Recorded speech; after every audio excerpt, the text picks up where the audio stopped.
Rapunzel by the Grimm brothers, presented by ListenToGenius.com, read by Beth Richmond. There were once a man and a woman who had long in vain wished for a child.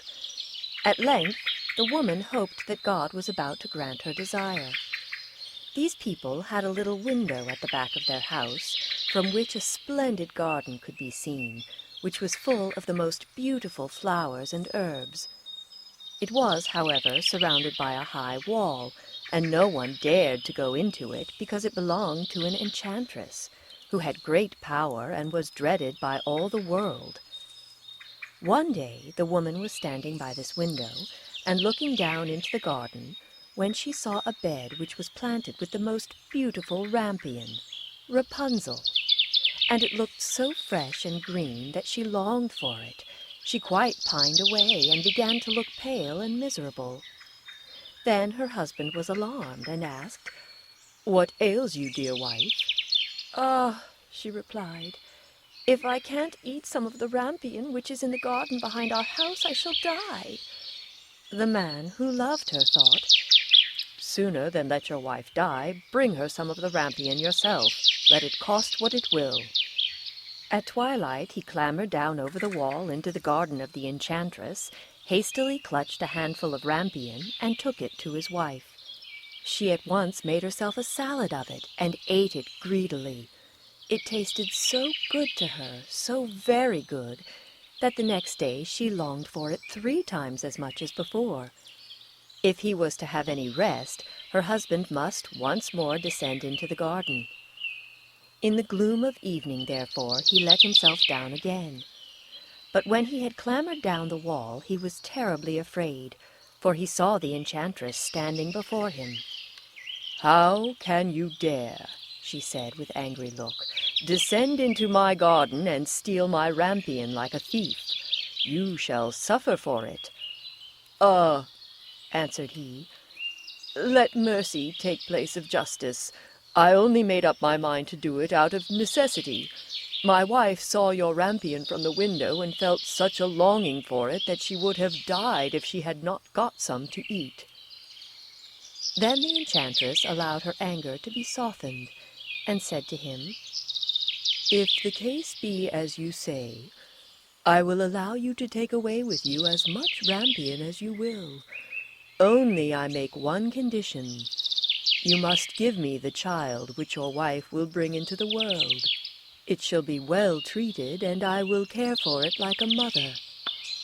The man, in his terror, consented to everything, and when the woman was brought to bed, the enchantress appeared at once, gave the child the name of Rapunzel, and took it away with her.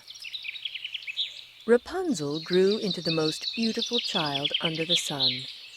When she was 12 years old, the enchantress shut her into a tower which lay in a forest, and had neither stairs nor door, but quite at the top was a little window.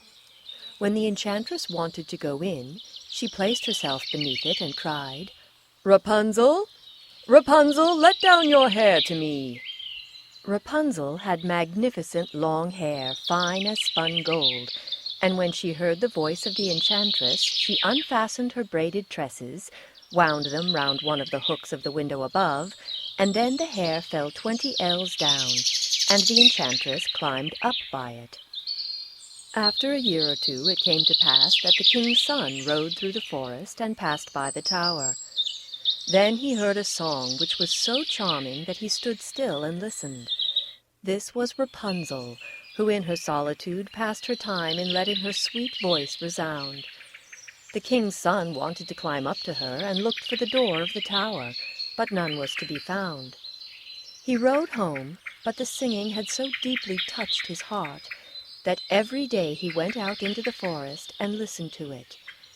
Once, when he was thus standing behind a tree, he saw that an enchantress came there, and he heard how she cried, "Rapunzel, Rapunzel, let down your hair to me."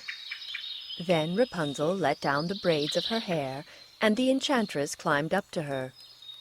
"If that is the ladder by which one mounts, I too will try my fortune," said he.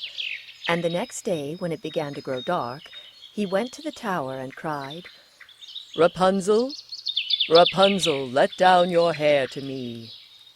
Immediately the hair fell down, and the king's son climbed up. At first Rapunzel was terribly frightened when a man, such as her eyes had never yet beheld, came to her. But the king's son began to talk to her quite like a friend, and told her that his heart had been so stirred that it had let him have no rest, and he had been forced to see her. Then Rapunzel lost her fear, and when he asked her if she would take him for her husband, and she saw that he was young and handsome, she thought, "He will love me more than old Dame Gothel does." And she said yes, and laid her hand in his. She said, "I will willingly go away with you, but I do not know how to get down. Bring with you a skein of silk every time that you come, and I will weave a ladder with it, and when it is ready I will descend, and you will take me on your horse." They agreed that until that time he should come to her every evening, for the old woman came by day. The enchantress remarked nothing of this, until once Rapunzel said to her, "Tell me, Dame Gothel, how is it that you are so much heavier for me to draw up than the young king's son? He is with me in a moment." "Ah, you wicked child!" cried the enchantress. "What do I hear you say? I thought I had separated you from all the world, and yet you have deceived me." In her anger she clutched Rapunzel's beautiful tresses, wrapped them twice around her left hand, seized a pair of scissors with the right, and snip, snap, they were cut off, and the lovely braids lay on the ground. And she was so pitiless that she took poor Rapunzel into a desert, where she had to live in great grief and misery. On the same day that she cast out Rapunzel, however, the enchantress fastened the braids of hair which she had cut off to the hook of the window, and when the king's son came and cried, "Rapunzel, Rapunzel, let down your hair to me," she let the hair down. The king's son ascended, but instead of finding his dearest Rapunzel, he found the enchantress, who gazed at him with wicked and venomous looks. "Aha!" she cried mockingly, "you would fetch your dearest, but the beautiful bird sits no longer singing in the nest. The cat has got it, and will scratch out your eyes as well. Rapunzel is lost to you. You will never see her again." The king's son was beside himself with pain, and in his despair he leapt down from the tower. He escaped with his life, but the thorns into which he fell pierced his eyes. Then he wandered quite blind about the forest, ate nothing but roots and berries, and did naught but lament and weep over the loss of his dearest wife.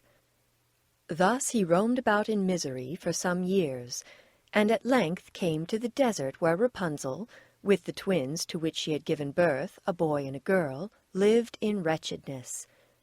He heard a voice, and it seemed so familiar to him that he went towards it, and when he approached, Rapunzel knew him, and fell on his neck and wept.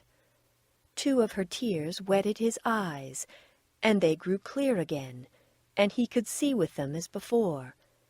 He led her to his kingdom, where he was joyfully received, and they lived for a long time afterwards, happy and contented. This is Beth Richmond for ListenToGenius.com. Thank you for listening. This audio program is copyrighted by Beth Richmond. Permission is granted to download for personal use only, not for distribution or commercial use.